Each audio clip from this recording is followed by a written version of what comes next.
you guys. This is Rachel here, the Modern Shaman. Thanks for being with me for another YouTube video of this week.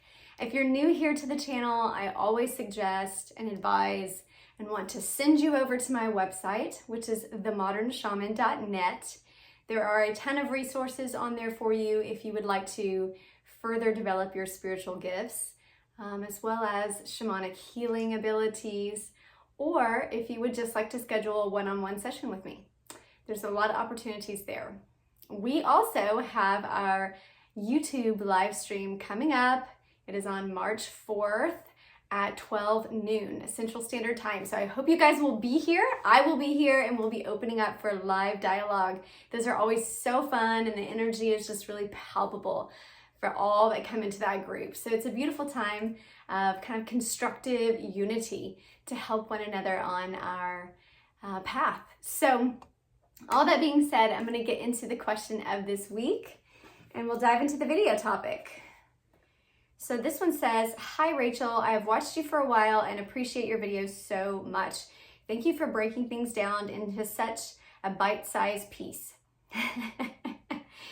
I feel like you make spirituality fun and understandable." Thank you. Thank you for saying that. Maybe that means I just understand the simplicity. It's not complicated, right?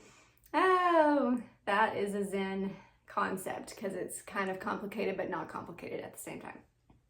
Okay, anyways, back to your question. It says, "Can I ask you the most fundamental question of all? What happens when we die? What does heaven look like?" You of all people, I would think, would know the answers to these questions.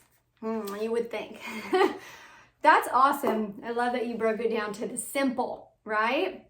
The most fundamental question, as you put it, of all time. What happens when we die? What does heaven look like? But this is kind of a catch-22. It's like asking someone, what does a dream look like? Right? Because it's the same conscious space of moving without our physical form and just using our consciousness to navigate the different realms of existence. So it's tricky to answer that in one way. What happens when we die? What does heaven look like? Okay, let me take the first question. All right, what happens when we die? Now, I will share from my experience, but I will say, if you've ever read any near-death experiences or case studies from NDEs, really, and even the study of noetic science, there's a lot of studies that have kind of tried to study this in-between space of the moments after we pass. There's a lot of scientific study that's done on it and viable research. If you're interested in the scientific perspective of determining the weight of a soul and the difference of a body when the spirit leaves, they have marked that. There's just so many fascinating studies that have been done because it is a fundamental question. Like you said, we do want to know this. And there's part of us that's always asking this or making decisions based on either our fears of death or our assumptions of what's going to happen afterward, whether that's a religious belief system, and therefore we think, okay, we're going to need to do these things on earth in order to have this happen after death. There's so much of the way we structure our lives, our belief systems, and our choices really that are because of this exact question and how fundamental it is to our psyche and needing to grasp it. When we don't really know our own answer to this question, or we feel off balance from this question and we can't answer it with a sense of certainty, then we feel fundamentally shaken. It's a paradigm shifter. It's a big one.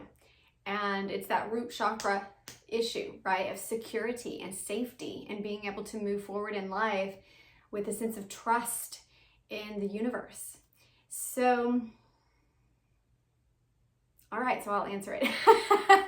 I can answer it from a perspective of all my years as a seer, as doing transition work, helping people with death and dying, with mediumship, speaking to those that have crossed over with channeling guides and ancestors that have a different perspective, and with staying with a soul as they transition and kind of being connected and energy melded with their spirit body while their spirit body leaves the physical world. So I've had some experience with it, but just know it's still my personal experience. And just like that example that I gave you of the comparison when you say, what is heaven like? To the question, what is a dream like? We all know that there's no dictionary of like, this is what a dream is like, okay? It's still ethereal, right? It's still non-physical. And so it's something that we describe as experiential, but we realize that that knowledge is still experiential knowledge. It is not going to be the same for every single case. This is why case studies are typically done as the way that they research the dream space, the non-physical space, the spiritual space, the psychological space. They do a lot of case studies, and then they use the typical, or like a bell curve, throwing out the crazy like on each side and trying to stay with basically the information that is agreed upon by higher numbers of individuals through various cases. So doing study after study after study, and then saying, you know what, 70% of them agree on this fact, they see a tunnel. 70% of them agree on this fact. There's a lot of books out there like that. Dr. Moody's Life After Life, that was kind of an early precursor to a lot of near-death experiences and case studies on this. And then Michael Newton has some great books, Life After Life, Life Between Lives. They're also based on case studies and kind of the general groupings of things that we're seeing, perspectives that were experienced from a number of people, and then using that as the validating factor. Like 50% of them, or like I said, 70% of them had this type of experience. So we're going to assume that typically that happens, even though there are always some outliers that don't have those types of experience. So I kind of have to preface it by that, by saying this is just my experience, and I can say this is typically what happens, but that doesn't mean that it's going to be your experience. You may be an outlier, or you may have a beautifully unique experience all your own, and it will be perfect in that way.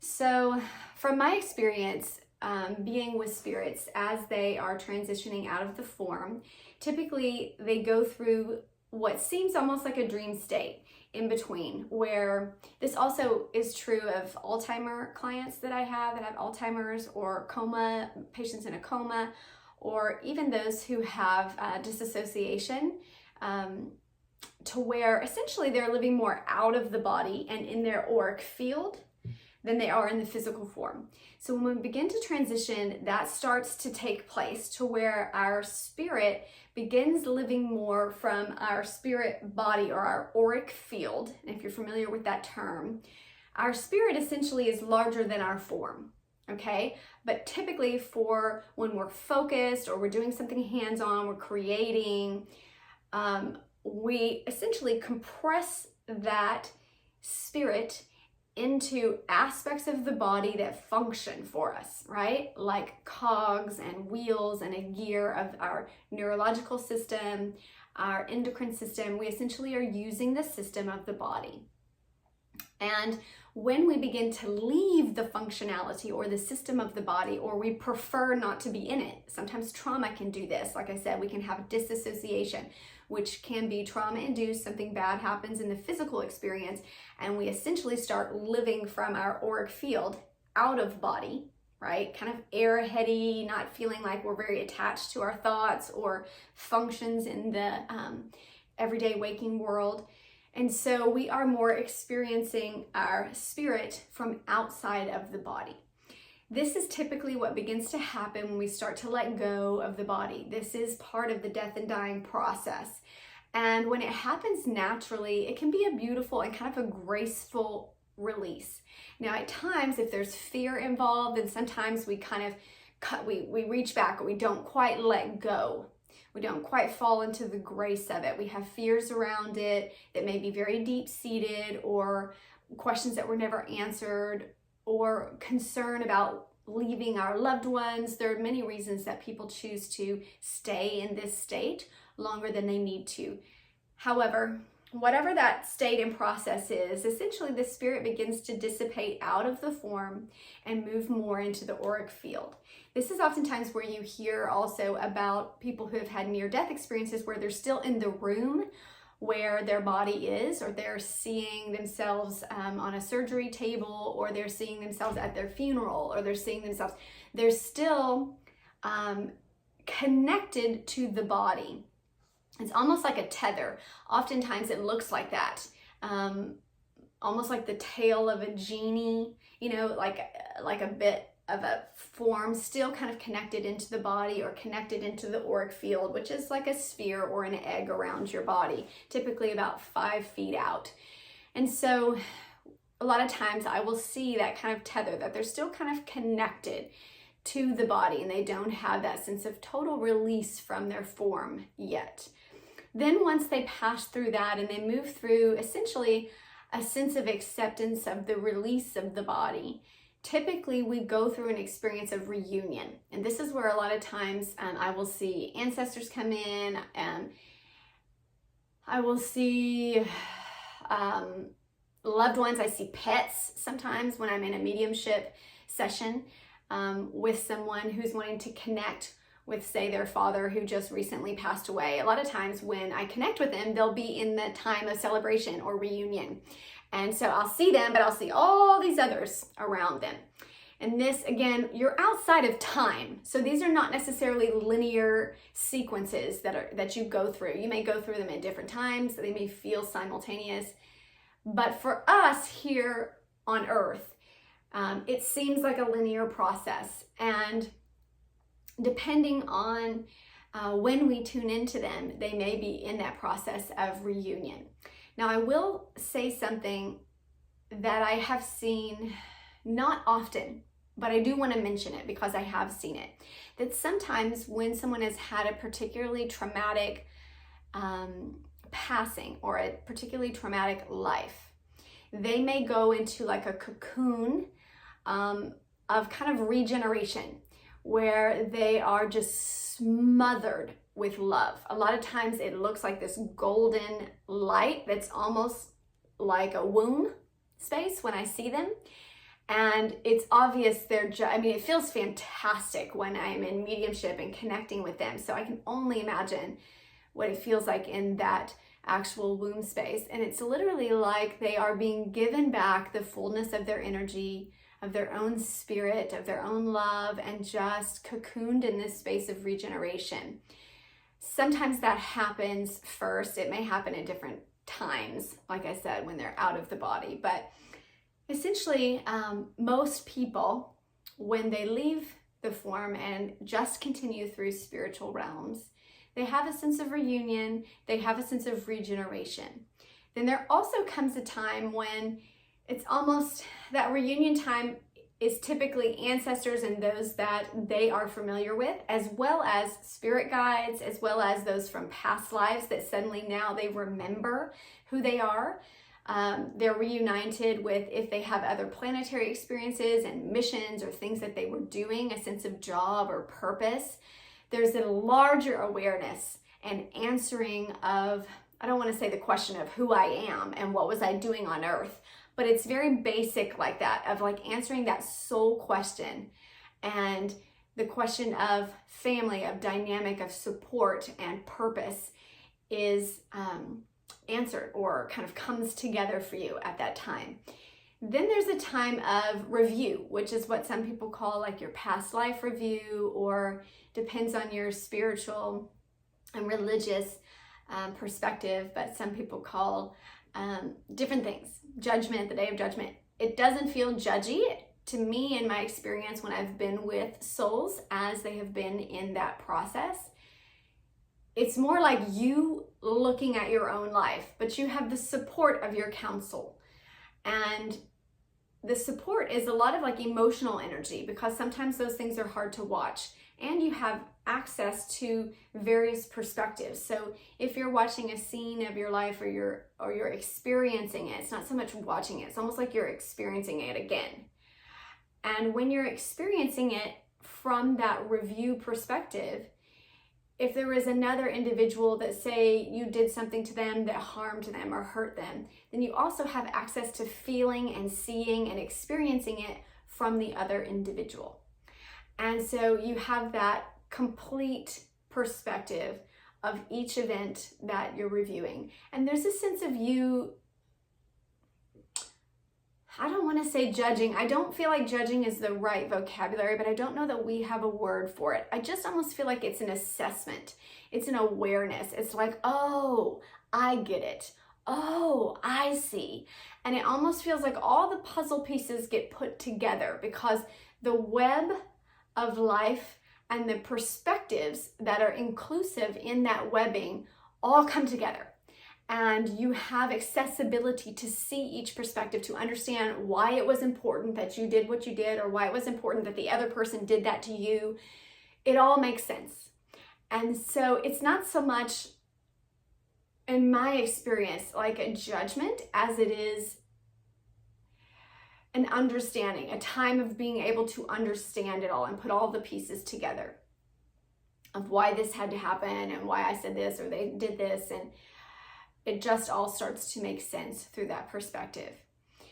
Now from there, it gets a little different. I have seen some individuals go on to other quote unquote missions or purposes, almost like they have a little job in the spirit realm. And I have, with some individuals, stayed with them and kind of watched that, almost looking like a spiritual little highway, if you can imagine little circles of light. I don't know why, but this comes up a lot when they have like a job to do, and they are kind of like these little circles of light, and it looks like they're almost going to this little freeway or some sort of directional space, I will say. And they have something to do. It's like their spirit knows it, and it's like, okay, on to the next. And it doesn't necessarily mean an earthly life. It just means almost like a spiritual job in the world that is not physical. And some spirits move into that job from there. There are other spirits that I have seen that even in that review of their life, like start choosing the next life. And it's almost like it's a continuum of like, they watch one scene and then it comes up like, ooh, I want to rework that, or ooh, yeah, I still have unfinished business there. And it's almost like it naturally moves into the selection of a new body and a new life, and it moves directly into that form. So it's different for each individual, but the experiences are still very similar. And I left out a lot of the cool stuff, all right? That's the basic. I left out a lot of the cool dynamics of like meeting your spiritual guides, those that are to you an absolute personification of love and acceptance, and reuniting with your own essence, with your own soul, because so many of us don't bring our full essence into this body. And there's a time of reuniting with that oftentimes. And these are different for each person. This is where it moves into the what does heaven look like? Man, that is so unique for each person. It's just like each individual's dream space. I mean, they are so unique. And so you can't really paint a picture that's similar for any one person, other than to say typically these kind of flags or these experiences typically happen at some point or another once you leave the body. But the sense of like the in-between times, and I'm using that time, I know, loosely, is so unique for each individual. Some individuals, like, they are just constantly in motion and dancing. Some individuals are literally like still talking constantly to people on the earth. They're like moving into protective roles and almost like like guardian angels over those that they just still want to be a part of their life and be very involved in the physical realm. And so it's different for each individual. But those are the telltale answers of like what happens when we die, that I feel like in some way, shape, or form, we go through an experience that has a sense of reunion, a sense of recuperation of our soul, a sense of review of our life, and a sense of choice of like what's next, whether I stay in the spiritual realm for a while and do some sort of kind of job. I say job, but it's more just like, it's not even like a decision that's made. It's just like, this is what I'm doing. It's kind of just like who you are. Your essence is a teacher. You go to that teaching school, or you go to that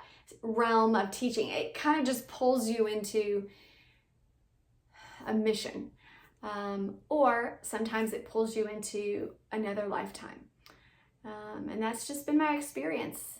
I would love to hear you all's experience, because I feel like every time I have discussion with this, or I'm in a session with someone where we do kind of life in between life vision and meditation and get to this place, or help with transition work with those that are still with me and doing mediumship for those that they love.